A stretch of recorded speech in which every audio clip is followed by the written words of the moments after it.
The year is 1923. Two teenagers sneak out of their homes in the middle of the night in Florida City. Rumor had it that an old man was building a rock castle by himself. But every time someone tried to see what the old man was doing, he would stop working. The curious teens managed to sneak into Ed's backyard and saw something they could later describe as magic. They recalled seeing rocks moving around like helium balloons. The old man was moving up to 30 tons of stone by himself to build his castle. Even if he didn't allow anyone to see him working, he would proudly talk about it around the town. But whenever people asked how he was building a stone castle all on his own, he simply answered, "I cracked the secret of the pyramids." This story begins in Latvia, Ed Leedskalnin's home country. Edward was born in a small village on January 12, 1887. He was born in a family of stonemasons, which is probably where he learned ancient techniques of building. However, he grew up as a sickly boy, which meant he could never carry much weight or undergo heavy physical activity. At the age of 26, an unfortunate turn of events determined Ed's fate. The love of his life broke off their engagement, and heartbroken Ed decided to move to the United States. He lived in a couple of American states before finally moving to Florida, where his life's adventure started. Ed spent years searching for the right spot of land to build his dream house. He always rejected good farmland. When people wondered why, he only smiled. Finally, when he bought land of his own, it was deemed terrible by his close friends. The soil was bedrock. He could neither plow nor farm it, but it seemed perfect for what he was seeking to build. Ed's close friends would often describe him as eccentric. When asked why he wanted to build a house, he would only say, "It's for my sweet 16. Someday she's coming back." Then, he changed the topic of the conversation. It took Ed about 30 years to finish Coral Castle, and he did it all by himself. He would only work under the cloak of night and never let anyone see what he was doing. The completed Coral Castle embodies a number of unsolved mysteries. If you were to visit the site back then, you'd have to go through a 9-ton, 8-foot-tall revolving gate door that even a kid could push with just one finger. Ed was so proud of this door that he originally named the site Rock Gate Park. It was renamed Coral Castle only much later, after Ed's passing. Once inside, visitors would access the incredible wonders of Ed's constructions: towers, mystic symbols, furniture, and swing sets, all made entirely of monolithic blocks of stone. The stones are set on top of each other, using only their weight to keep them together. And believe it or not, the entire park gathers around 1,100 tons of stone. Today, if you visit Ed's living quarters, you'll even see the simple instruments he used to construct all of this: chisels, hammers, ropes, and pulleys. The type of work he did is difficult even with modern-day equipment, let alone without it. Coral Castle's main mystery lies in how Ed managed to do it. The only photograph of Ed Leedskalnin at work shows a simple leverage structure of a chain hoist attached to a wooden tripod. The tripod was made of old telephone poles with a small wooden box on top. What was in the box is, of course, a mystery. Unfortunately, he took his secrets with him, not sharing the truth of his work with anyone else. Yet, not all is lost, as there are many theories and speculation surrounding what could have happened there.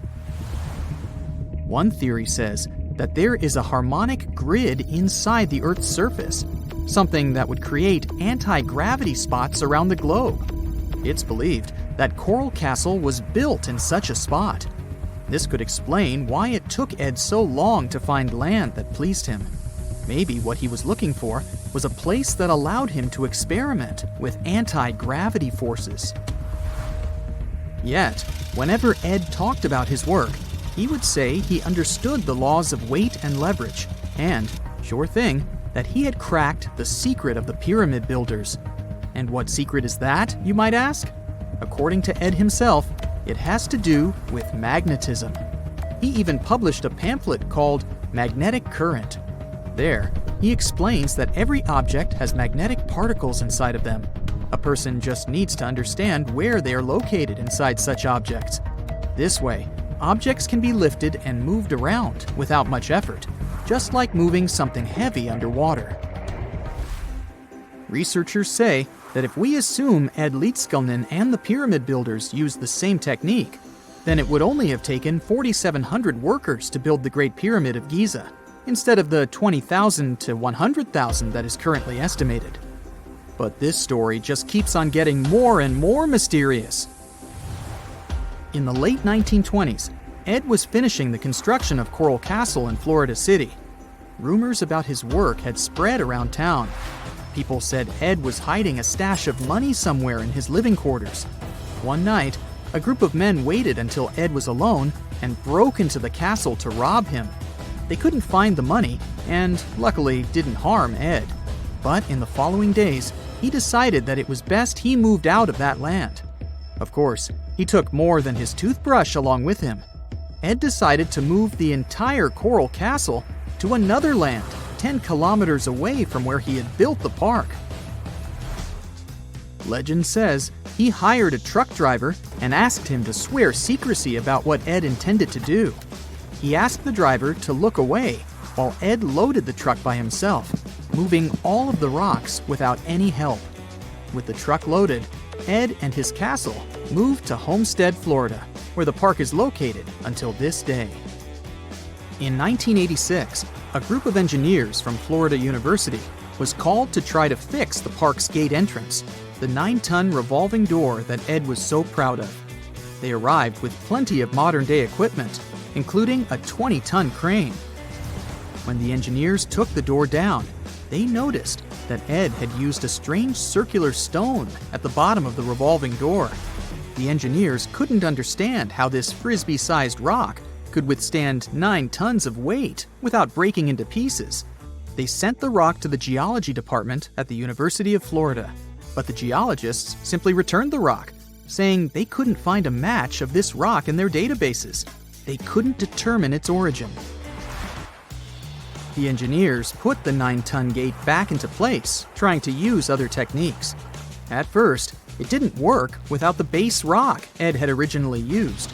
So, they had to cut the gate rock to make it work as a revolving door once again, proving that modern-day technology couldn't replicate what Ed had done single-handedly. Fast forward to 2011, and another man claimed to have cracked the code of the pyramid builders and Ed Leedskalnin himself. Wally Wallington, a retired construction worker from Lapeer County, Michigan, has managed to build using similar techniques to those used by Ed. Wallington is known for having built his personal Stonehenge in Michigan. He is said to have used simple machines, such as levers and counterweights, moving around multi-thousand-pound concrete blocks. Unlike Ed, Wallington has shared his techniques with the public. Multiple videos are showing the clever engineering he built from very simple materials. It sure is impressive. The man has moved his entire barn into another property just with the help of simple tools. However, there is no way to prove that these were the same techniques used to build Coral Castle. To this day, the secrets of Coral Castle haven't been unraveled. But hey, we can always keep trying to solve it.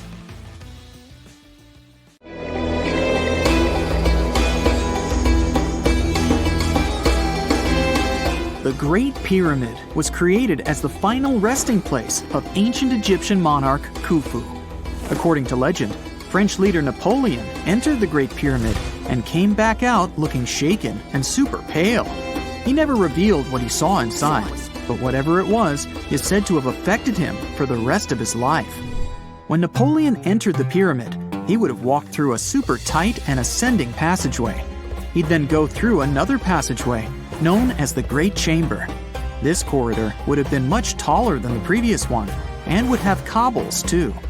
He'd then reach the King's Chamber, the centerpiece of the Great Pyramid, which was lined with huge blocks of granite. But it wouldn't have looked as grand as we might imagine. There are no hieroglyphics decorating its walls, as Egyptians only began decorating the burial chambers of pyramids much later on. The pharaoh's tombs deep inside the pyramid would have also been filled with treasures, from chunks of gold to the world's most expensive jewelry. But this would have all been looted a long time ago. The only thing that probably would have been left in there would have been a huge sarcophagus, which would have once contained the king's mummy. He'd also have to walk past the queen's chamber. This room most likely didn't hold any queens though, as pyramids were usually only built for one person. There are mysterious tunnels leading from here. To this day, no one is really sure what they're there for. And that's not the only mysterious and creepy thing Napoleon may have encountered, as stories of pharaohs leaving ancient curses on pyramids go way back. Many pyramids had warnings written on the outside, telling of horrifying things that would happen to those who entered and disturbed the peace. We might not know what exactly Napoleon found in the Great Pyramid that scared him so much, but we know for sure what was found in Tutankhamun's tomb. Tutankhamun was an ancient Egyptian pharaoh who was only 8 or 9 years old when he took to the throne. He became a cultural phenomenon when his tomb was discovered almost completely intact in 1922. His pyramid sits in the Valley of Kings in Thebes, modern Luxor, which is in Egypt. Unlike the Great Pyramid, Tutankhamun's tomb was covered in beautiful wall decorations. The walls told the story of how he would travel to the afterlife through the underworld. Egyptians believed all people would have to take this journey, so they would fill their tombs with objects and paintings to help them get there. There'd also be spells painted on the walls. They believed this would help people pass over to the next realm.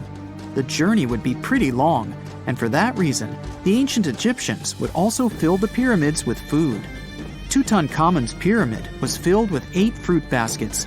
They even found something called gingerbread fruit in there.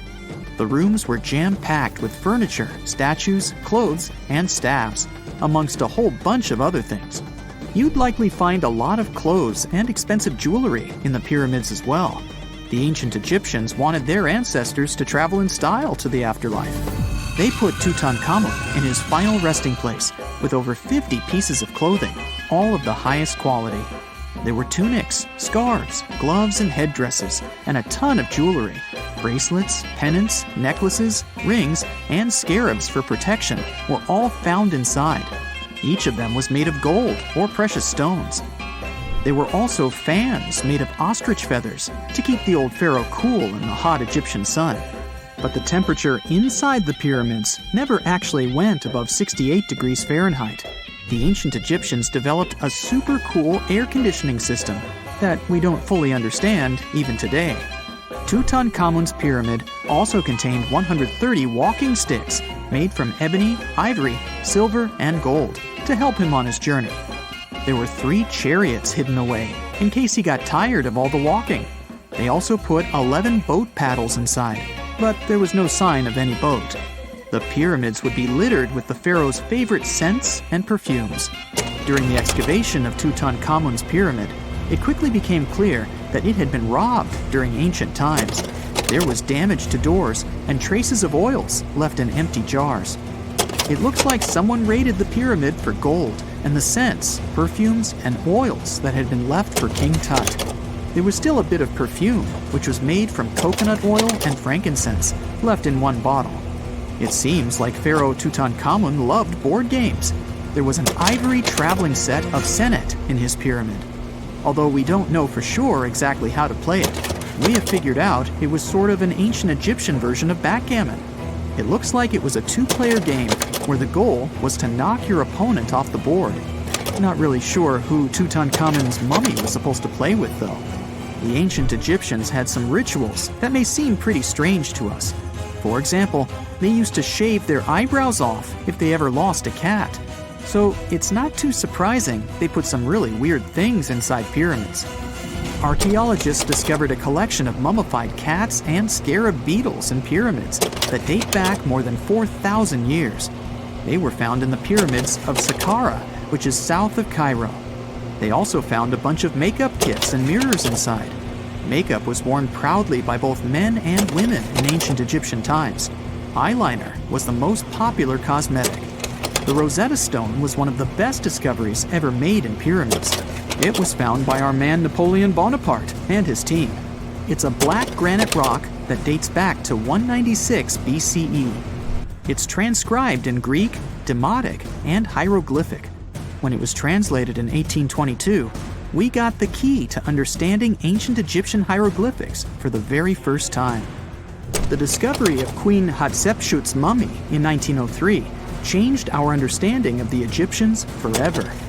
After she had passed away, her successor, Thutmose III, removed most of the evidence of her reign, so we basically knew nothing about Egypt's first great female leader. She's now gone on to become one of the few and most famous female pharaohs of Egypt. Pharaoh Khufu even had a fully fledged boat in his pyramid. Archaeologists uncovered more than 1,200 pieces of a giant boat near the Great Pyramid at Giza. They reassembled the boat, and it's a whopping 144 feet long. It's most likely a solar boat, which was designed to carry the resurrected king with the deity Ra. Fun fact, the Pyramid of Giza is the last remaining of the 7 wonders of the ancient world. The other 6 are the Hanging Gardens, the Colossus, the Temple of Artemis, the Mausoleum, the Lighthouse, and the Statue of Zeus. This pyramid was also the world's tallest man-made structure for 3,800 years, and it's the biggest pyramid in Egypt. It took a staggering 2.3 million blocks of limestone, and some weighed as much as 80 tons.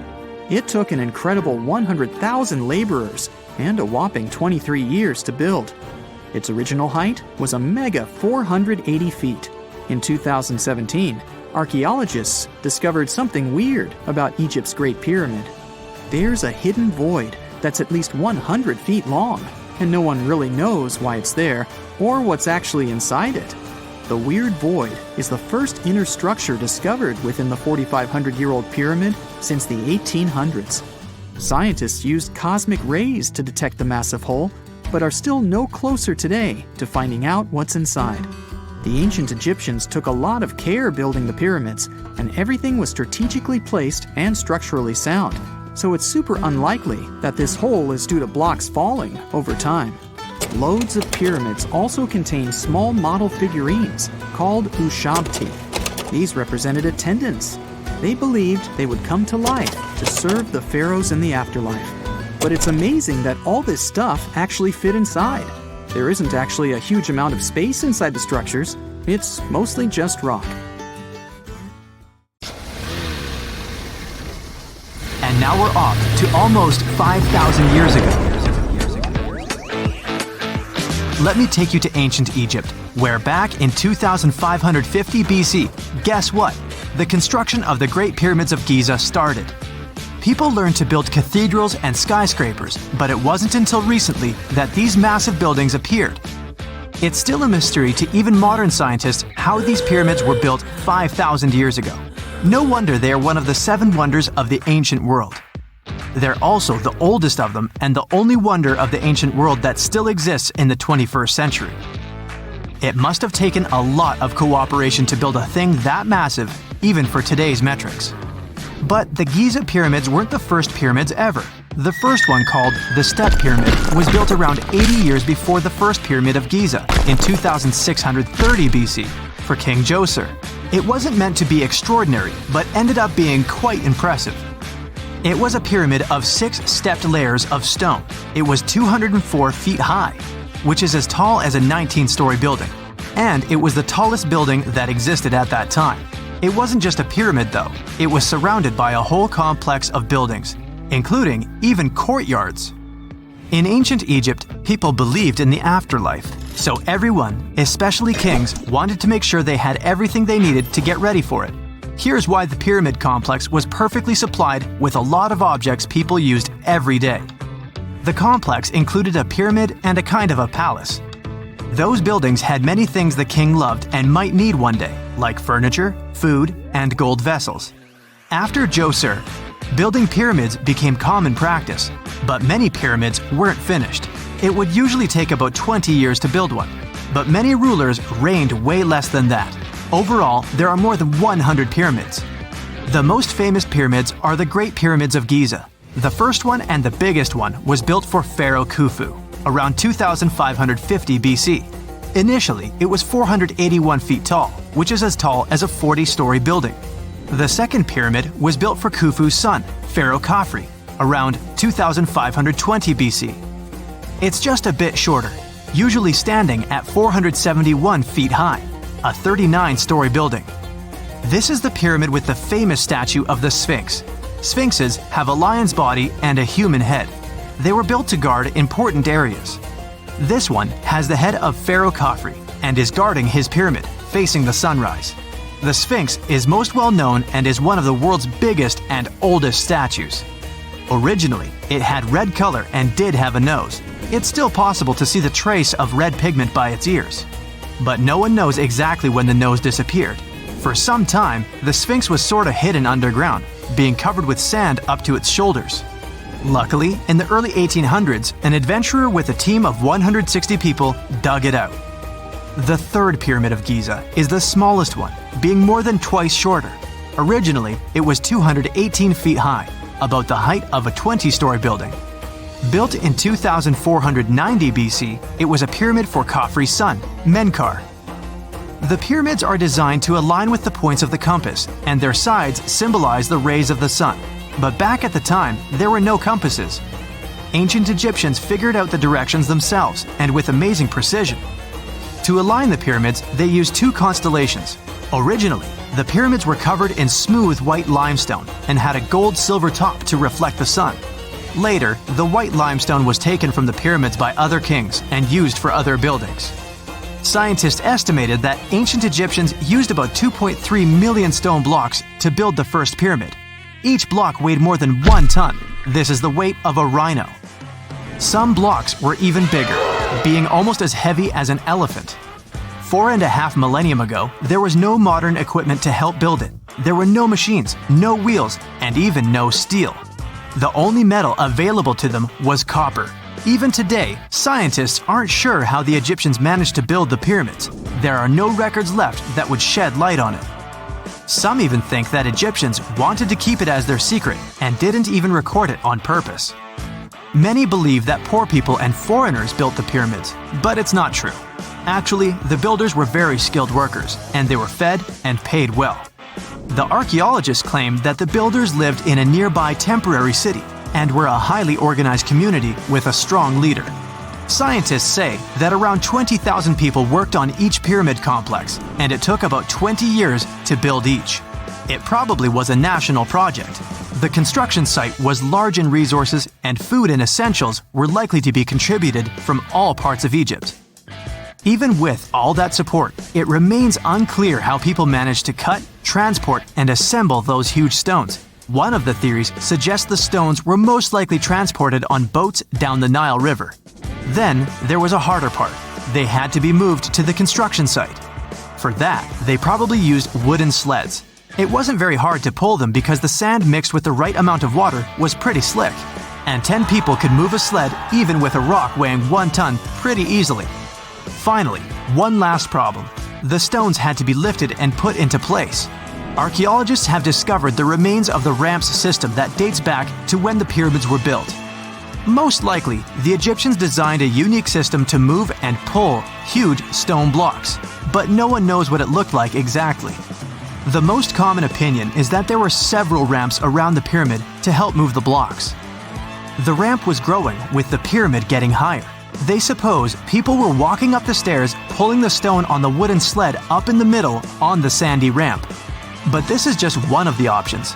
Others say that the ramps were going around the pyramid. Some say the ramps were inside the pyramid. But we'll never know for sure, and it'll forever remain a mystery, just like the ancient Egyptians wanted. Surprisingly, there's not much inside the pyramids. Most of it is just solid stone with very little open space. But let's take a quick look inside the biggest of the pyramids of Giza.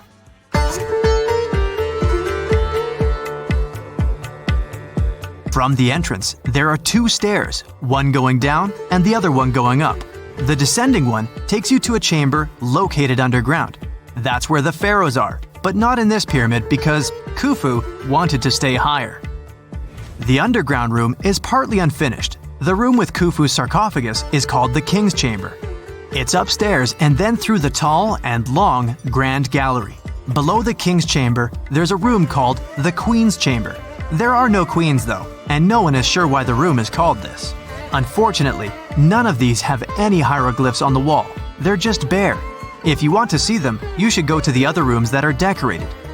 Those pieces of art are depictions of ancient Egypt's culture and daily life. The texts allow researchers to study their language and grammar. Sadly, the treasures that once were here in the pyramid are long stolen.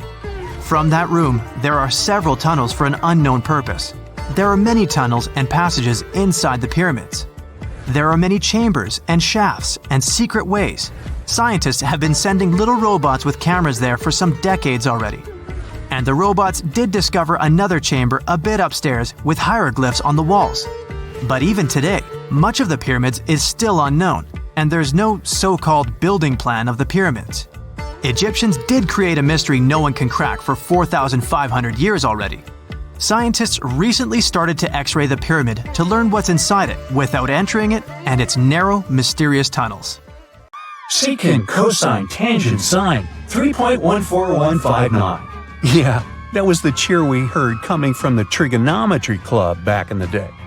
For the rest of us in math class, terms such as sine, tangent, and pi were just bewildering. Who invented these and why? Was their only purpose to make it harder for students? Well, not quite. Trigonometry was invented by the ancient Egyptians. They needed this knowledge to construct pyramids, and they did a pretty good job too. The Great Pyramid in Giza still stands today, some 4,500 years after it was built. No recalls either. So let's get out of that classroom and on a journey through time to reveal the secrets behind the ancient Egyptians' precision. Here you are, standing on the Great Pyramid's construction site, some 9 miles from Cairo. Well, the city still isn't there, as you're surrounded only by the desert and teams of construction workers. They're transporting large stone blocks weighing 2.5 tons each. They're inside a wooden sled that sits on large rollers. A crew of 8 men rolls these blocks along the ground. You immediately think of the rollers on a supermarket cash register. The principle is exactly the same, but the scale is greater, much greater. Scientists estimate that the Egyptians used 2.3 million such blocks in the Great Pyramid alone. And the block in front of you is one of the lighter ones. The heaviest of them weighed up to 15 tons. But where did all these blocks come from? Most of them originated from quarries around Giza. It's not that impressive, you think, but wait until you hear how ancient engineers transported the granite used in construction over 500 miles to the pyramid. There were no railways or highways back then, but the mighty Nile was always there. Researchers even believe that the Egyptians dug a canal to connect the Nile directly to the pyramid's construction site. All they had to do then was to wait for the flood season to begin, and voila! The rising water levels floated the heavy stone blocks for them. But how did they lift the enormous stones on dry land to stack them up to the top? Did they use oversized cranes? Well, ancient Egyptians worked around this problem, literally speaking. One of the workers is now pointing to the giant ramp going around the pyramid they're building. This is how a mountain road zigzags its way to the top. If the ramp went directly to the top of the pyramid, then workers couldn't pull the stone blocks along it. It would be too steep. Scientists have calculated that 8% could be the maximum incline. So ancient Egyptians just extended the ramp around the pyramid. Again, these are all theories, as the ramp could have been inside the pyramid, as some researchers suggest. The exact building method is still a mystery, guarded by the Sphinx. That's its real name, right? Wrong. As the Great Sphinx is just the statue's alias. You know, the name writers take when they want to hide their true identity, or a singer's stage name. The Sphinx's real name, translated from Egyptian, means Horus in the horizon. That was the name for the Egyptian deity of the sky. The trail of mystery doesn't end there. As a man walks past you with a bucket of paint, he's going to add a touch of color to the Great Sphinx. Researchers found specks of this red color next to its ear. That was some strong paint, as it survived for thousands of years. You are now standing straight in front of the Sphinx. You look up. It's very tall, right? 66 feet to be precise. Now resist the urge to take a selfie. You can do it! Now you notice something else. It looks like the Sphinx is in the center of a giant triangle in the back. That's one side of the Great Pyramid. And no, your eyes are not playing tricks on you. The Sphinx really does sit in the center of the pyramid's lateral face. Here's where math comes in handy. A pyramid has 4 sides, called lateral faces. There's also a 5th face, the base, but that's not visible. It's, wait for it, face down. The Sphinx has one last mystery to reveal: its age. Scientists agree that Pharaoh Khafre built the Sphinx. He ruled after his father, who had built a great pyramid nearby. So both structures were finished around the same time. Let's talk about numbers again.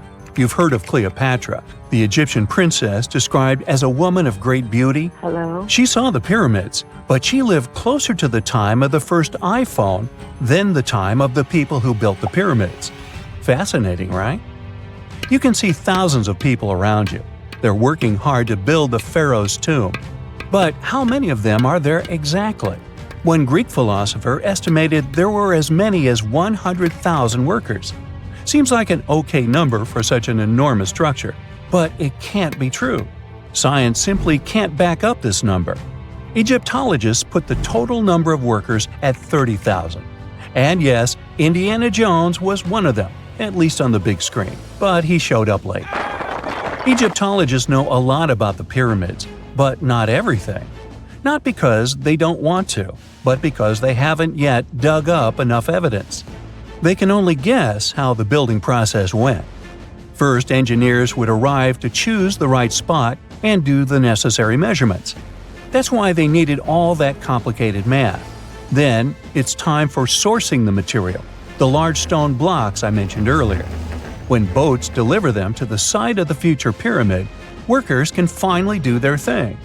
They operated in smaller groups, but there were at least 2,000 of them chiseling and carving away at any given time. Sounds like a typical construction site today? Well, that's because it is, just thousands of years ago.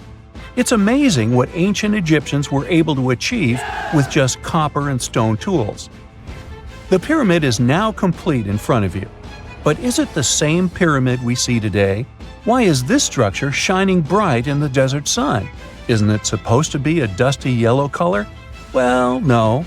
Human activity and the elements have completely stripped the outer layer of stones over time. Expert craftspeople polished these blocks using nothing but stone and sand. The end result was a smooth and shiny rock. On the day it was completed, the Great Pyramid of Giza was a perfect triangle of light. Its polished sides acted like giant mirrors, reflecting the powerful Egyptian sun. This is the point where you should put your glasses on, and that shiny thing you see at the pyramid's very top is actually gold. The capstone at the top of the pyramid is called a pyramidion. It was covered in sheets of gold. As you can guess, these were the first stones to disappear. Let's make another stop before we get you back to your classroom. We travel to the British Isles, and no, Stonehenge isn't our destination. It is Newgrange in County Meath. Scientists estimate that the ancient peoples of Ireland built this stone monument around the year 3200 BCE. This makes it older than both Stonehenge and the Great Pyramid in Giza. The function of the circular mound in Newgrange is the same as the one of the Great Pyramid and equally mysterious. The estimated amount of loose stone present in the valley is over 220,000 tons. And it's not just randomly thrown on a pile. The order in which the stones are set makes the structure water-resistant. That would explain how Newgrange had survived for so long. Kinda makes you want to splash out the cash for that waterproof phone case, huh? Well, you're back in your school desk, but today's math lecture is the last thing on your mind. You're thinking about how great the Egyptian pyramids are, and if we have something similar today. It turns out modern engineers are just as impressed with the Great Pyramid as you are. There's a glass pyramid sitting in the main courtyard of the famous Louvre Museum in Paris. The panorama of San Francisco wouldn't be complete without the 48-story Transamerica Pyramid. But Las Vegas went the furthest. There we find the Luxor Hotel. It's so big that it's the third largest pyramid on the planet. And guess what's in front of it? Yup, a replica of the Sphinx. It's 110 feet tall, 2 stories higher than the one in Giza. Yeah, everything's bigger in Vegas. This just in, the world's oldest pyramid was built during the last ice age. And I'm not even talking about Egypt. I'm saying our ancestors might have spewed a 27,000-year-old pyramid in West Java. Gunung Padang is not exactly shouting pyramid. It's more of a mound with huge scattered stones tossed all over it. But local people seem to revere it, and they have for centuries. It wasn't until recently that the Indonesian authorities decided to excavate a bit deeper to see what all the fuss was about. They ended up finding the remains of a human settlement. It was rather unexpected, since the mound is pretty high up. This excavation could only prove there were humans in the area as far back as 45 BCE, which sounds reasonable. It was up to an Indonesian geologist named Donny Hillman to prove that Gunung Padang is the world's first pyramid. He used all sorts of new technology to support his claim. Our guy used carbon dating, which digs deep into the earth and takes whole chunks of soil. He found layers and layers of constructions, like he was digging up Rome and finding ancient buildings buried in the ground. His research proved that there had been caverns and even rooms down there, which could only mean one thing: humans. As for the rocks located up in the mound, they were most likely strategically placed by the people who lived there back in the day. They needed a place to meditate, so they arranged things in a harmonious way. Their smooth surfaces wouldn't be the result of years of erosion, but the works of great sculptures, the Michelangelos of their day, let's say. If this is all for real, then human civilizations began way before we think they did. Our ancestors, the Paleolithic humans, didn't have what it took to be considered a civilization, especially not the tools and knowledge to build pyramids. They needed a lot of masonry skills, which weren't all that available during the last ice age. His peers don't share this view, though. They could believe Hillman's theory if he had found evidence such as charcoal and bone fragments, but he didn't. Flint Dibble, another archaeologist, says that without concrete evidence of human activity, there's no proof of an actual pyramid. In this case, all the data proves is that the soil in the mound dates back to 27,000 years ago. He thinks the rocks on top of the mound just slipped down the hill, like rocks normally do. Only a complex society would have managed to build a stepped pyramid like they claim it was. But according to Bill Farley, an American archaeologist, there's just no reason to believe there were any settlements in Indonesia during the last ice age. Now, just so you know, the oldest known ancient society with this kind of knowledge is probably 11,000 years old and used to occupy the region of modern-day Turkey. Take a look, Turkey's Göbekli Tepe. It's also not a pyramid, but it's the oldest monolithic construction made by humans. Back in the Neolithic period, a lot of people settled there, and there are proofs for it. For example, the walls there are covered in ancient drawings of clothing and wild animals. Until recently, the title of the world's oldest pyramid went to a 3-sided construction known as the Djoser Pyramid in Egypt. Djoser is located just a few miles south of the Giza complex in a town called Sakara. It made its way to popular culture more than once.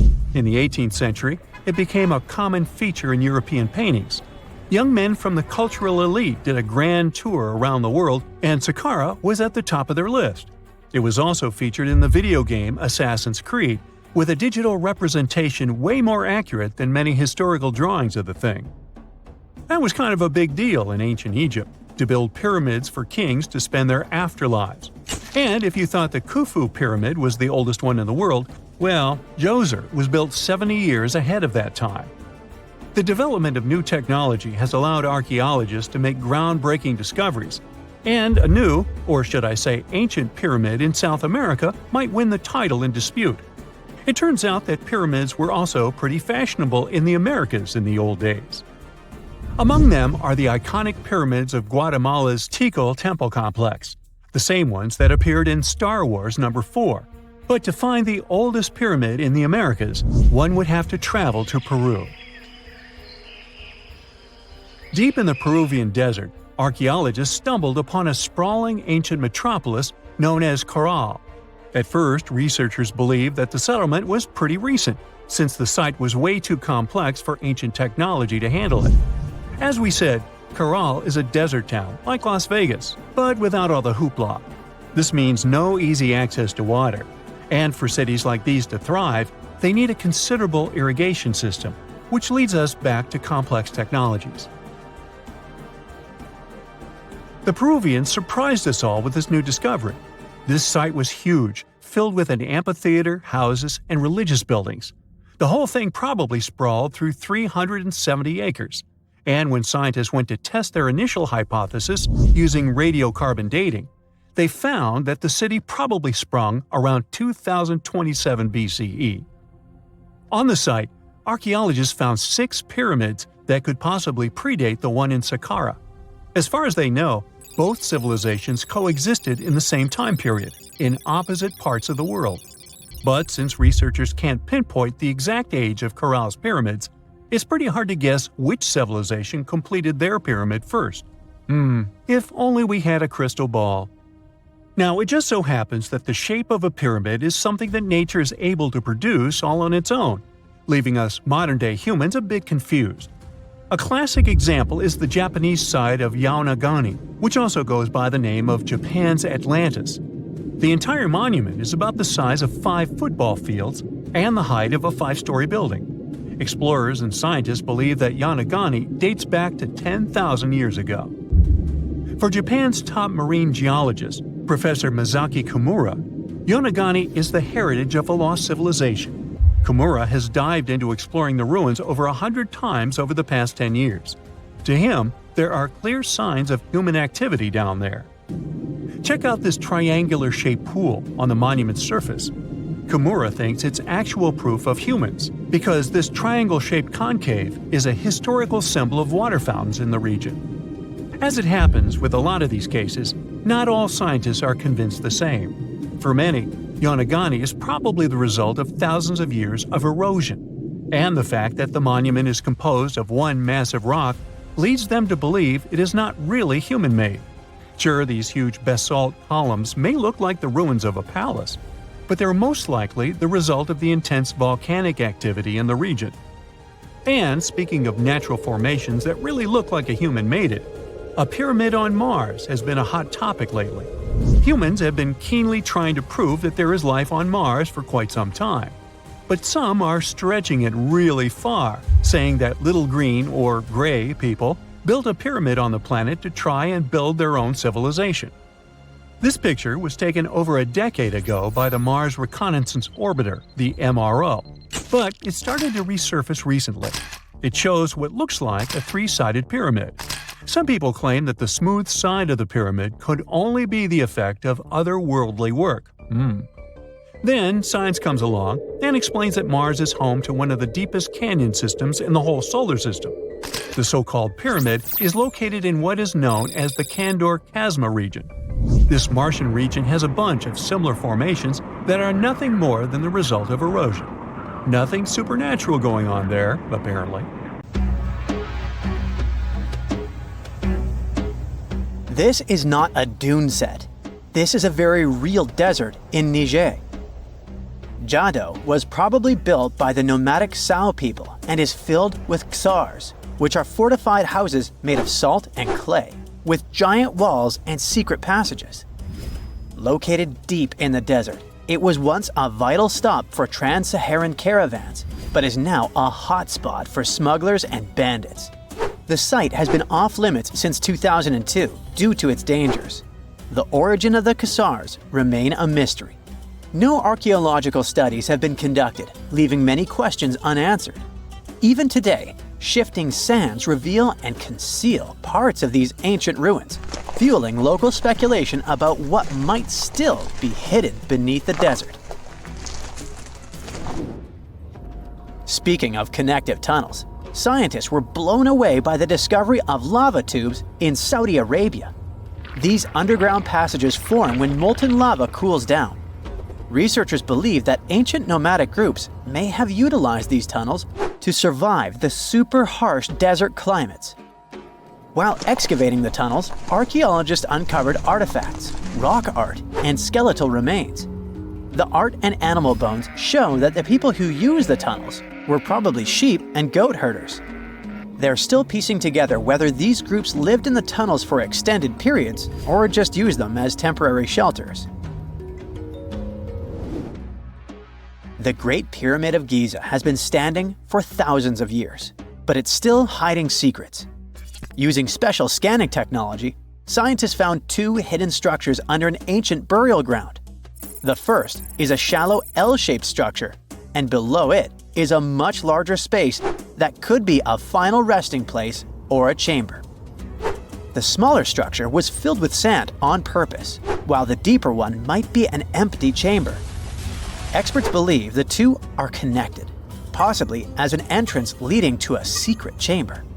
This is big news because it might give us some more insight into who built the pyramids and why. The world is full of ancient writing, but some messages refuse to give up their secrets, like the mystery of the Bashplemi tablet. This unusual stone, pulled from a lake in Georgia, is covered in symbols no one can read. Even with modern technology, experts are completely stumped. The tablet is about the size of a book, with 60 symbols carefully carved into its surface, but 39 of them don't match any known language. Some resemble scripts from ancient civilizations in the Middle East, India, and Egypt, but none are an exact match. To make things even trickier, part of the tablet is broken off, meaning a piece of the puzzle is missing forever. To rule out a hoax, scientists studied the tablet closely.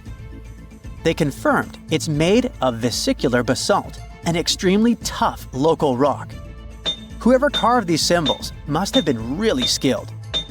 Based on similar archaeological finds, experts believe the tablet could date back thousands of years, possibly to the late Bronze or early Iron Age. Some symbols repeat, which could mean they're numbers. Maybe it's an inventory list, a record of battles, or even an offering to the deities. Until someone cracks the code, the Bashplemi tablet remains an unsolved mystery from the depths of history. Experts are still stumped with what this Minoan disc might mean. The Phaistos disc is one of the most mysterious finds from the Minoan civilization. This 6-inch clay object, discovered in 1908, has strange spiral markings that no one has fully decoded yet. The disc has 241 symbols on both sides, showing everything from people and animals to tools and plants. Experts have come up with many theories about what the symbols mean. Some think it's an early form of Greek. Others suggest it's a prayer or a hymn. And some even believe it could be a letter from a king in Anatolia to a Greek ruler. Let's see who will be the first to figure this out. It's always a fun day at an archaeologist's office when they find something as big as a 2,000-year-old marble head. A French archaeologist mission went digging inside an old medieval house near Alexandria in Egypt and found a statue's head depicting an old, possibly ill man. This statue dates from the last Egyptian dynasty before it became part of the Roman Empire, and the site where it was found is associated with the likes of Cleopatra and Mark Antony. For archaeologists, even the smallest finds at this site means a lot. You've heard of Lucy, right? The Australopithecus that was an early ancestor for us humans. Well, scientists found some of her species' footprints somewhere in Tanzania. The so-called Laetoli footprints are over 3 million years old. The trail stretched 88 feet and has about 70 footprints, left behind when a bunch of early humans walked across some wet volcanic ash. What's cool is that these early humans were already walking on 2 feet, like us, not all hunched over like apes. The close spacing of the prints shows they probably had short legs and a shorter stride than we do today. In an ancient Egyptian temple, archaeologists uncovered a shrine unlike any other, a place dedicated to falcons and 2 mysterious deities. One deity had a falcon's head, while the other wore a crown with a sun disk and cow horns. But the most baffling discovery was an inscription that read, it is improper to boil a head in here. At the heart of the shrine, there are 15 headless falcons carefully arranged on a pedestal, likely as offerings to the falcon-headed deity. One theory suggests the birds were boiled first, perhaps to pluck their feathers, before being placed in the shrine, following the strange rule carved into stone. Archaeologists also found a 13-inch iron harpoon nearby. Its true purpose remains unknown, although the shrine also held remains of fish, mammals, and bird eggs, suggesting that the rituals may have included feasting. And speaking of ancient Egypt, meet Hathor. Scientists named her after the ancient Egyptian deity of motherhood, music, and singing. This wooden statue, housed at the Metropolitan Museum of Art, was thought to be just a beautiful artifact, until a surprising secret was uncovered. Using an X-ray machine, experts found a mechanical operating system inside it, with pulleys and axles connecting her shoulder to her left leg. When activated, the system made her hand raise and lower, an engineering marvel from over 3,000 years ago. The statue was created during Egypt's Middle Kingdom, around 1800 BCE, and is often compared to 19th century Automata due to its advanced design. It's believed the statue was used in religious ceremonies, symbolizing Hathor's role in dance and music. An unexpected discovery happened in northern Kuwait, where a Kuwaiti-Polish team uncovered a mysterious 7,500-year-old statue. The statue features an elongated skull, no mouth, narrow eyes, and a flattened nose. This feature is thought to be an Ophidian figurine, named after the Greek word for snake, and it was likely made by the Ubaid culture, a civilization known for their pottery skills. While no one knows exactly what role this weird statue played, it might have been linked to rituals or symbolic practices. Some scientists think these figurines, found in homes or final resting places, were tied to important cultural beliefs. We couldn't mention unresolved mysteries of this world without speaking about these elongated skulls. In the deserts of Peru, researchers uncovered 5 ancient skeletons, 2 with unnaturally elongated skulls. While head shaping was common in many cultures, these skulls defy explanation. Local legends tell tales of the so-called gentiles, a mysterious race banished underground by the powerful deities. Some say this is what the skulls represent. Others think this is some type of genetic anomaly, which was confirmed after finding an infant skull, too large to be artificially shaped. A gruesome discovery took place in Egypt some years ago. You want to hear about it? 16 human hands, carefully buried in 4 eerie pits. They didn't look too much like human hands at first, since they were abnormally large, but they were. Weirdly, there were only right hands. No left hands were in sight. It turned out that it points to the practice of an ancient dark ritual. Old Egyptian art and tales talked of a ceremony where warriors would present the right hand of their adversaries as proof of victory and ask for gold in return. Egyptians believed in the afterlife, so cutting off someone's hand meant you cut off their power eternally. Guaranteeing this type of defeat was interesting to the winning party. Here, the fight was between Egyptians versus Hyksos, who lived in what was once known as Canaan. Egypt has always been the center of some history-changing findings, and some time ago, this papyrus was found. If we stretched it open, it would be just a tad bigger than the height of a skyscraper. The world's tiniest skyscraper, which is located in Wichita Falls, Texas. When humans didn't write on their notes app, they wrote on this thing, made from the medulla of a papyrus plant. Around 2,000 years ago, ancient Egyptians wrote something reminiscent of a book where they describe most of their funerary traditions and their visions of the afterlife. It's considered one of the most important texts from ancient Egypt and is still sold in bookstores to this day. This ancient manuscript was unearthed from a chamber located just south of the Pyramid of Djoser, located in Sakara. Oh yes, Djoser is the oldest pyramid in Egypt and not the Giza pyramids like most people think. So recently, the site of Sakara buzzed with excited archaeologists who probably found one of Egypt's oldest complete mummies.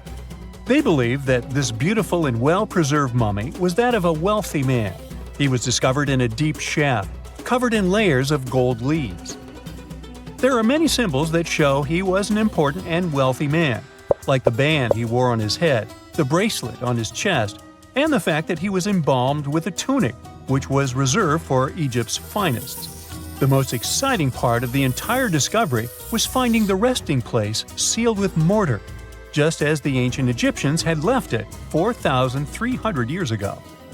Now this may sound weird, but back in 2008, archaeologists discovered a missing pyramid. Now it went missing because it deteriorated over the span of 4,000 years. Today, you can only see its base. It was a pretty important site back in ancient times. It is said that around the area of the pyramid, the ancients hosted a special type of ceremony where high priests would carry mummified remains of sacred bulls. Now here's a fun fact. Ancient Egyptians believed that Apis bulls were earthly incarnations of the city deity of Memphis and was connected to rites of fertility. It wasn't just any Apis bull, though. They needed to be all black with a single white mark between its horns and a bunch of very specific characteristics. They were selected by the local priests and honored until they passed away. After that, they were mummified and buried in underground galleries. Meanwhile, this missing pyramid sort of disappeared around the 1800s. It was a German archaeologist who first found it in the village of Sakara. He called it the Headless Pyramid when he first found it. But then, years after the official discovery, the desert sand came along and covered the whole thing. There were some excavations between the 19th and 20th centuries, but they weren't too systematic.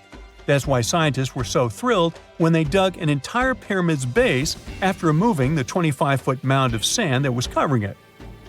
Oh, and it turns out American archaeologists are excavating a cemetery in Egypt that could contain over 1 million mummified bodies. So far, archaeologists have dug around 1,700 mummies.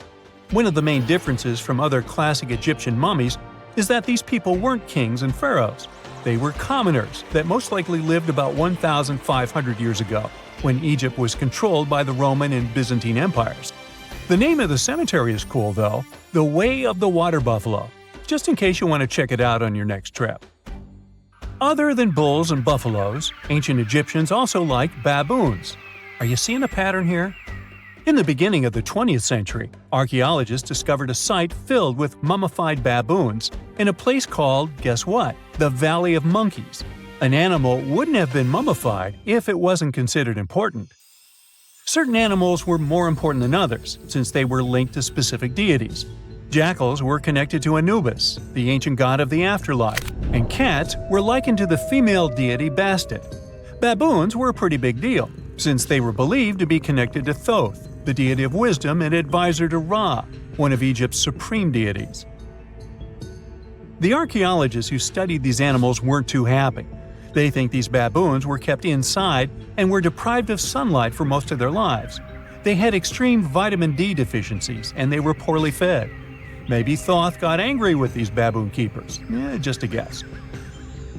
Since there's never a boring day for archaeologists in Egypt, they also found human mummies with golden tongues. Since Egyptians were all about the afterlife, they believed that golden tongues might help a person speak once they pass to the other side. I mean, it's a long shot, but hey, why not? Some of these mummies were placed in wooden coffins with goods, such as necklaces, pottery, golden artifacts in the shape of lotus flowers and scarab beetles, and iPhones. Just kidding. A new temple was also unearthed recently in Egypt. Scientists believe it was dedicated to honor Zeus Cassios. That deity would be a cross between Zeus, the almighty Greek deity of the sky, and Mount Cassios. While digging around the Sinai Peninsula in Egypt, archaeologists spotted 2 pink granite columns poking out of the ground, and bingo. They believe these columns represented the temple's front gate and collapsed during an earthquake many years ago. And speaking of deities, there weren't only super serious deities. Recently, scientists unearthed a golden ring in a city south of Cairo. No, Frodo, it's not magical. It was a normal gold ring, but it had the depiction of the deity of fun, officially named Bes. This deity is often described in sacred texts as a happy chubby dwarf. Today, many tattoos we get are sorta deprived of any sense and are made of aesthetic purposes only. In ancient Egypt, though, women would get tattoos as a token of protection for childbirth. That's what scientists think, at least. Around the Nile region, scientists found some mummies that had well-preserved tattoos, which is a rarity since the skin deteriorates so easily. 2 of these women tattooed their lower backs, and the drawings were simple. There were mostly pictures, including that same chubby dwarf we just talked about, Bes. He also had a side hustle as the protector of women during childbirth. Now, would you believe me if I told you ancient Egyptians invented robots? No? Well, that's because that's not entirely true. Sure, they were astronomers, mathematicians, and engineers, and somehow they also squeezed an eccentric invention into that package. An automated deity some scientists called Hathor. This wooden statue had been in the Metropolitan Museum of Art for years before someone noticed its secret. With the help of an X-ray machine, specialists discovered a mechanical operating system inside it. The pulley-like axis goes from the statue's shoulder to her left leg. When the system rotates, the statue raises and lowers her hand. Hey, pick me! I got my hand up here. In 1850, French scientist Auguste Mariette went to Egypt looking for manuscripts, but accidentally found a head of a sphinx sticking out of the dunes. He cleared the sand and figured out the sphinx was guiding the entrance to some underground construction. Several months later, he finally entered the Serapium of Saqqara. Inside, he found an enormous granite sarcophagi with remnants of 64 bulls. Scientists are still amazed by the tech that the ancient Egyptians used to transport those enormous boxes.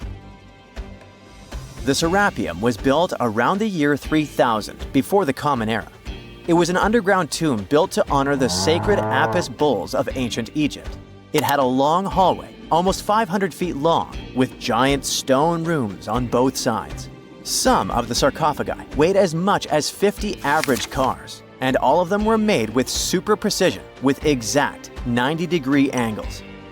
These sarcophagi were beautifully decorated with hieroglyphs and carvings that told stories about the lives and importance of the Apis bulls. Now, there are 24 sarcophagi left. In ancient Egypt, Apis bulls were very special animals connected to the deity Ptah. They thought the bulls carried Ptah's spirit and wisdom, helped the pharaoh, and protected the Egyptians. Priests looked for special markings on young bulls to find Apis bulls.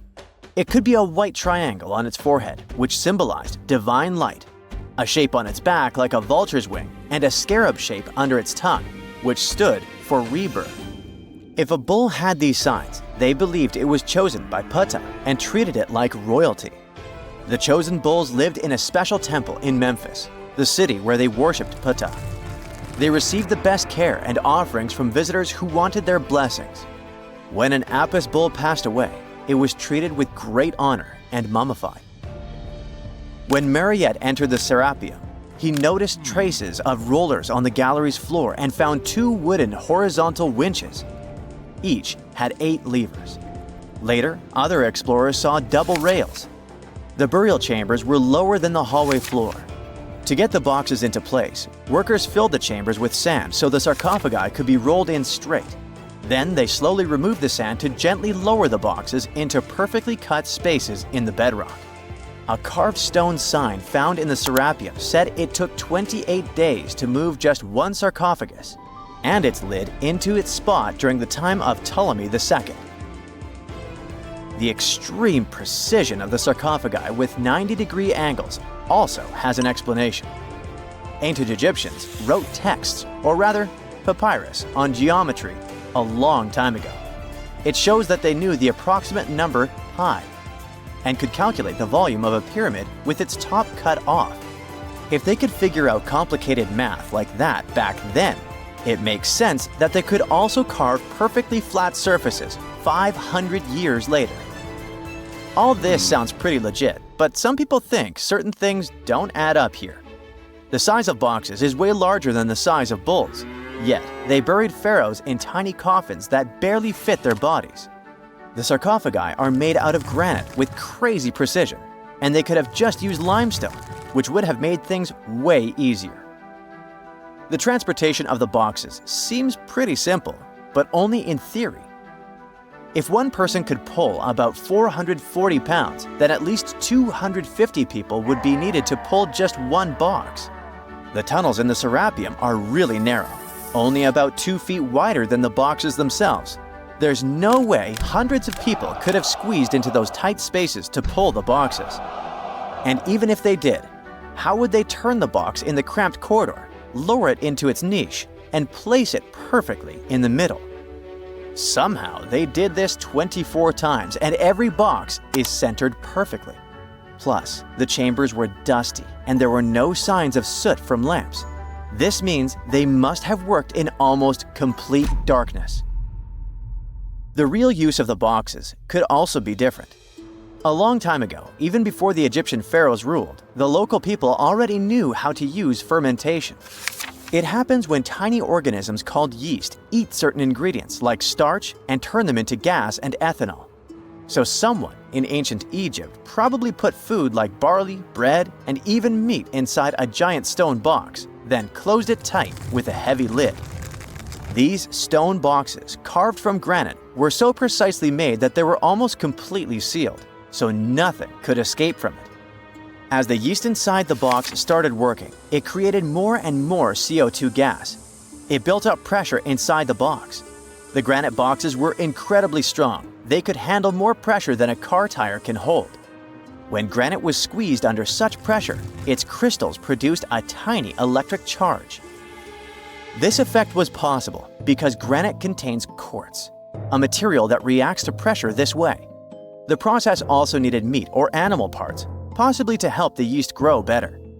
Meat contains something called oleic acid, which yeast needs to keep growing and to survive the bad effects of the ethanol it produces. As the pressure inside the box kept growing, the combination of gases and electricity made these boxes not just ancient fridges, but powerful energy systems. Over time, the pressure inside got so strong that it could push the lid open and the gas would escape with a pop. But when people rediscovered the Serapium in 1850, they found old drawings that showed piles of stones stacked on top of some of the box lids. So, someone long ago probably tried to make the lids even heavier by adding extra weight to make it harder for the gas pressure to push them open. This extra weight also meant the quartz crystals in the granite could keep creating more electricity under all that pressure. If someone opened one of these stone boxes thousands of years later, they would only find bones from bulls that were placed in the box. And that's exactly what Mariette discovered in the 1850s. They opened the Serapium for visitors soon after the first excavations in the second half of the 19th century. Prince of Wales even had a luncheon with his guests in one of the sarcophagi. Sands and earthquakes made the site inaccessible for a while, but now you can visit it again and try to solve the mystery yourself. With new tech, we could have answers to many other historical mysteries soon. A team of scientists at Chicago's Field Museum of Natural History recently used a special CT scanner to learn more about ancient Egyptian mummies without unwrapping them. They gently rolled 26 mummies on custom carts out to the parking lot, where the scanner was waiting. It took thousands of detailed X-ray pictures of each mummy and their coffins. When all the pictures were put together, they created 3D images that showed what was inside, the skeletons, and some artifacts. The scientists hope these images will help them understand ancient Egyptian burial practices from over 3,000 years ago. Even though the scanning process only took 4 days, it might take 3 years to study all the data.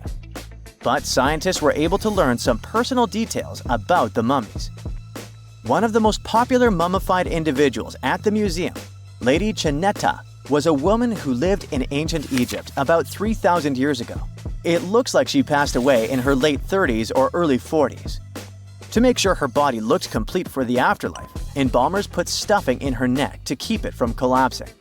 They also placed artificial eyes in her sockets, so she would have eyes in the next world. She was wrapped in fancy linen and placed in a beautifully decorated coffin. The scans revealed that it had been carefully crafted with a slit at the back, which embalmers used to fit the body. There were also some artistic details on the surface, like markings for her knees. it looks like her burial was on the scale of a high-end luxury car. We know that the ancient Egyptians were talented enough to build something as grand as the pyramids, but were they also smart enough to measure the speed of light? There's a theory circulating online that says exactly that. If you look at these two numbers, you'll see that they match completely. The first one is the speed of light in a vacuum measured in meters, and the second one is the latitude of the Great Pyramid of Giza. So, was it done on purpose, or is it just a coincidence? Well, happily, we can tell you that it's actually just a coincidence, not another conspiracy thingy. The Great Pyramid is just one of the many places in the world that share the same latitude. And more importantly, even if the ancient Egyptians had somehow measured the speed of light and chosen to keep it a secret from the rest of the world, they wouldn't have used meters to put it down. Meters were only defined at the end of the 18th century. The builders of the pyramids used a different unit of measure called cubits. 1 cubit is equal to 1.5 feet. Cubit was based on the length of the arm from the elbow to the tip of the middle finger, and it became popular in the ancient world. So if they wanted to impress the rest of the world and set the pyramids at a point that matched the speed of light in cubits, they would have to build their iconic constructions somewhere in Europe. And then the Danish astronomer who first measured the speed of light in 1676 would have been really upset to know that someone had done it centuries before him.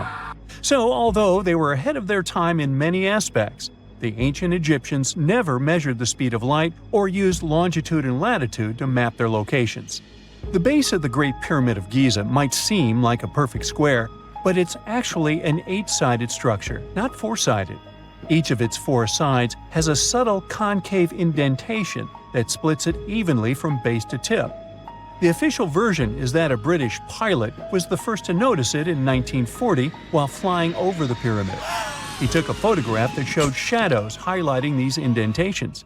Some people think these lines are only visible from above and can best be seen at dawn and dusk during the spring and autumn equinoxes.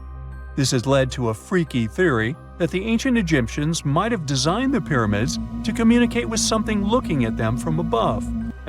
Now, the Great Pyramid is one of only 3 pyramids that used to have a swivel door. It weighed around 20 tons, but they could still easily open it from the inside. Its precise fit made it nearly invisible from the outside, with no visible latch or handle. There were only slight variations in the exterior stone that gave out an opening. The other 2 pyramids with similar doors belonged to Khufu's father and grandfather. The Great Pyramid also has a hidden void at least 100 feet long that was only found in 2017. We still don't know what lies within the space, what purpose it served, or if it is the only space of its kind.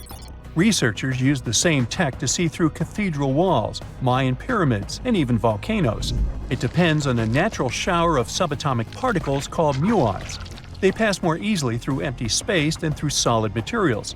So if they arrange multiple muon detectors around a structure, scientists can map out its solid and empty areas. A team of scientists placed muon detectors inside the Great Pyramid and allowed them to gather data for months. Scientists have analyzed samples of the mortar used to build the pyramids many times. Although we know its composition, modern technology still can't replicate it. The mortar is mostly made from processed gypsum, but it wasn't used like the cement we use for bricks today. Instead, they used it to support the joints between the massive stones as they were set in place. The estimated amount they needed to construct the Great Pyramid was around 500,000 tons of mortar.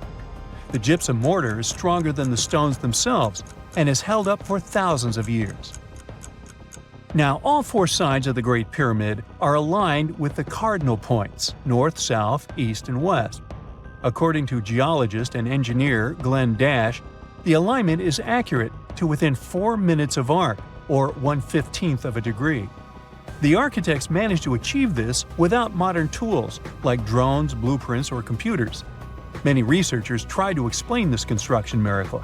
Maybe they used the pole star or the sun's shadow. Dash recently proposed a new, simpler idea. The Egyptians might have used the autumnal equinox to align the pyramids. It happens twice a year when the Earth's equator passes through the center of the sun's disk, making day and night nearly equal in length. To test this theory, Dash conducted an experiment on the 22nd of September 2016, the first day of the fall equinox. He used a special rod the Egyptians had to cast a shadow and tracked its tip at regular intervals, forming a smooth curve. By connecting 2 points of the curve with a taut string, he created an almost perfect east-west line. Dash noted that on the equinox, the shadow's tip runs in a straight line, nearly perfectly east-west, and with a slight counterclockwise error. There's a similar error in the pyramids. Although his experiment was conducted in Connecticut, Dash believes that the same method would work in Egypt. All the ancient Egyptians needed was a clear, sunny day. They could determine the fall equinox by counting 91 days from the summer solstice. But they left us few clues, and no engineering documents or architectural plans have been found that explain their methods. So they might have mapped shadows, but it's not definite. Now, scientists have long wondered how heavy stone blocks were carried to the pyramid sites, and they might finally have an answer. A research team from the University of North Carolina, Wilmington, has discovered that 31 pyramids are likely to have been built along a long-lost ancient branch of the River Nile. It's now hidden under desert and farmland. For many years, archaeologists have thought that ancient Egyptians must have used a nearby waterway to transport materials, equipment, people, and whatever else they needed to build the pyramids on the river. But up until now, they weren't certain of the location, shape, size, or proximity of this waterway to the site of the pyramids. The group of researchers used radar satellite imagery, historical maps, geophysical surveys, and sediment coring to map the river branch. They believe it was buried by a major drought and sandstorms thousands of years ago. The team managed to go below the sand surface and get images of some hidden features thanks to radar technology. They found hidden rivers and ancient structures running at the foothills of where most of the ancient Egyptian pyramids lie. The discovery of this extinct river branch helps explain the high pyramid density between Giza and Lisht, in what is now an inhospitable area of the Sahara Desert. Now, Egypt isn't the only country with the most pyramids in the world. The champion's title here goes to its southern neighbor, Sudan. It has between 200 and 255 pyramids, compared to Egypt's measly 138. They were built by members of the Kingdom of Kush, an ancient civilization that ruled the lands along the Nile River many years ago. They started erecting pyramids around 500 years after the Egyptians had stopped doing it. Their pyramids are much smaller than the Egyptian ones, but were built for the same purposes. Archaeologists are still working to find out how the pyramids in the Sudan were built, how long it took to complete them, and what happened to their society. When you hear the word mummy, you might get a chill down your spine. That's because most of us associate this word with those creepy characters we've seen in some scary movies. But in reality, mummies have helped us understand a lot about ancient civilizations, their rulers, and about how people used to deal with losing their loved ones. The people most famous worldwide for their mummies are the ancient Egyptians. They believed that some sort of existence after passing away was possible, if certain conditions were met. That's why they insisted on preserving the human body through the process of mummification and placing the mummy in a furnished tomb, kind of like giving it a fully functioning apartment of its own. Why did they believe in this? Well, because they were deeply connected to their natural environment for the most part.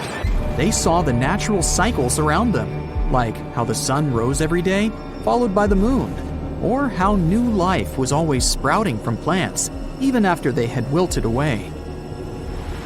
They also believed that the powerful spirit Osiris, who represented the cycle of passing away and resurrection, played a role in this process.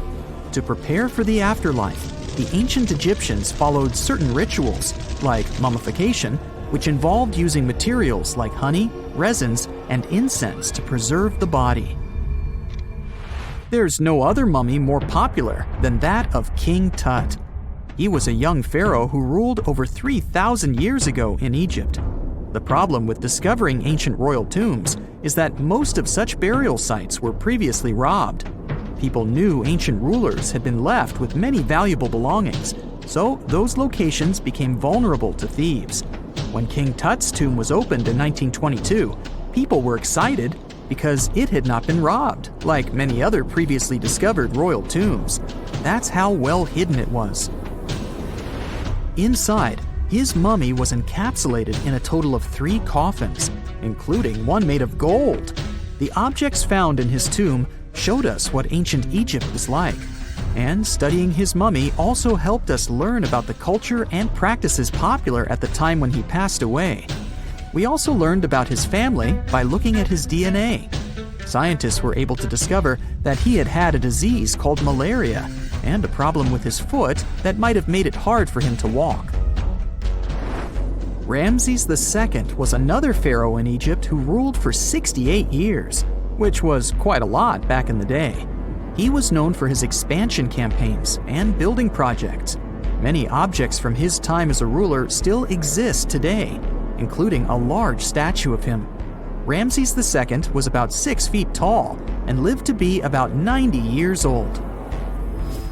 After looking at his mummy, scientists concluded that he may have had a medical condition that affected his spine.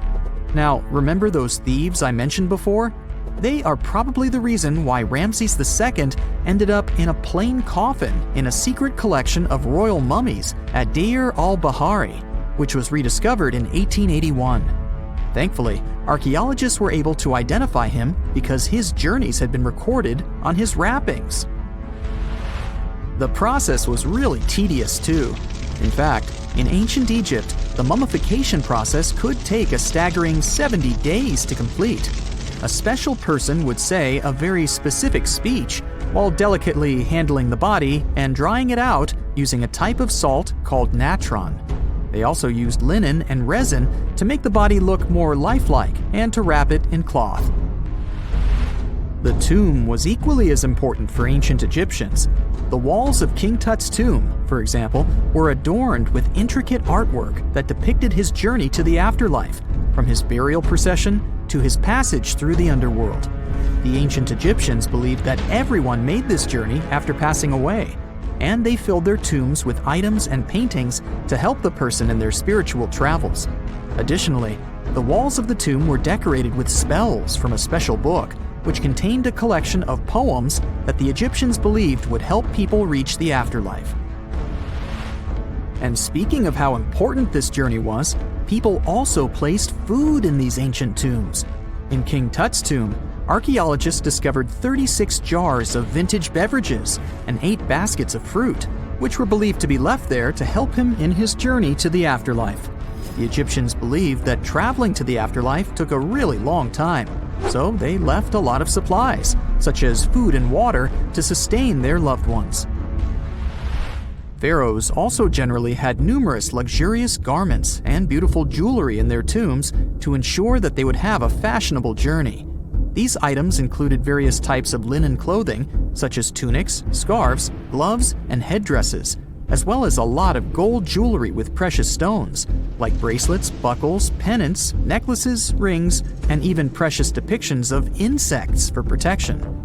Some were also deposited with fans made from ivory and ostrich feathers to keep them cool in the afterlife. Some ancient rulers were even placed in their forever apartments along with boats. For example, Pharaoh Khufu built the Great Pyramid at Giza as his tomb, and a large ship was found inside. King Tut, however, was buried with multiple boat paddles, but no actual boat. Instead, he had 3 chariots and numerous walking sticks made of precious materials, perhaps indicating he'd rather travel to the beyond by land, not by water. Amongst the most interesting objects found near ancient mummies are bottles of oils and perfumes. If rulers were supposed to be fashionable, why not smell nice too, right? Also, some of them had some ancient kinds of board games, most of them made out of precious materials like gold or ivory. One of those games was called Senet. It was very popular amongst the ancient Egyptians and very similar to modern-day chess. The ancient Egyptians may have the most famous mummies out there, but they weren't the first to invent the procedure. In fact, it all started in South America with an ancient civilization named the Chinchorro. As far as we know today, these people were the first to mummify their loved ones that had passed away. They did it somewhere around 2,000 years before the Egyptians started their own rituals. Sure, we can tell a lot about ancient rulers by studying these mummies, but until recently, we had no idea what they really looked like during their lifetime. Not so long ago, though, some very special mummy paintings were found by archaeologists studying ancient Egyptian objects. These mummy portraits are highly detailed paintings of individuals that were made while they were still alive. Such paintings were often painted on wood, as opposed to the classical portraits we all know about, which are painted on canvas. They are known for their realism and beauty, and have even been used by researchers to diagnose diseases by comparing them to the corresponding mummies. Some of these portraits also include depictions of jewelry, which was later found on the mummies. The recent discovery of these mummy portraits in Central Egypt is significant, as it marks the first time in over a century that such paintings have been found. Mummies appeared all around the world naturally, too. Mummification can occur without people intervening because of natural conditions, like extremely cold or hot environments, places with a lack of oxygen, or accidental exposure to chemicals that preserve the body. These conditions don't allow bacteria to grow, resulting in the body remaining more or less intact. Famous Otzi was one of these mummies. We know today he was a man who lived around 5,000 years ago in Europe. But upon his discovery in the Alps in 1991, Austrian authorities initially believed that he was a modern mountaineer because of how well preserved the body was. However, after the Iceman was removed from the glacier, it was determined that he was actually from the Copper Age.